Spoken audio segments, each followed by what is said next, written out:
দেখো রানী দেখো, আমাদের 3 পুত্র আজ 20 বছর পর বনআশ্রম থেকে বিদ্যা লাভ করে রাজপ্রাসাদে ফিরছে। বড় রাজপুত্র, বলো তুমি কি বিদ্যা শিখলে? পিতা, আমি ঘরে বসে সারা পৃথিবীকে দেখতে পারি। অতি উত্তম। মেজ? পিতা, আমি মুহূর্তের মধ্যে পৃথিবীর যে কোনো জিনিস এনে দিতে পারি। বেশ। ছোট? পিতা, আমি মৃত মানুষের জীবন দিতে পারি। মহারানী, তার মানে আজ থেকে তুমি অমর। আচ্ছা রাজপুত্রগণ, বলো তো কোন দেশের রাজকন্যা আমার বৌমা হবে? পিতা, আমি দেখতে পাচ্ছি অচিনপুরের রাজকন্যা, কিন্তু পিতা রাজকন্যা তো মারা গেছে, সবাই তাকে শ্মশানে নিয়ে যাচ্ছে। বেশদা, তুমি মুহূর্তের মধ্যে রাজকন্যাকে এনে দাও, ওকে সবাই পুড়িয়ে দিলে তাহলে আর বাঁচাতে পারবো না।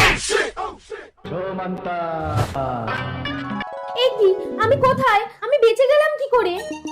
রাজকুমারী, আমি তোমাকে জীবন দিয়েছি, তুমি আমাকে বিয়ে করো। ছোট, আমি যদি রাজকুমারীকে মুহূর্তের মধ্যে না আনতাম তাহলে তুমি রাজকুমারীকে বাঁচাতে পারতে। রাজকুমারী, তুমি আমাকে বিয়ে করো। মেজো, আমি যদি সময় মতো রাজকুমারীকে না দেখতাম এতক্ষণ সবাই রাজকুমারীকে পুড়িয়ে দিত। রাজকুমারী, তুমি আমাকে বিয়ে করো। দাঁড়াও, আচ্ছা আপনারাই বলুন, তাহলে এখন রাজকুমারী কাকে বিয়ে করবে? বেঁধে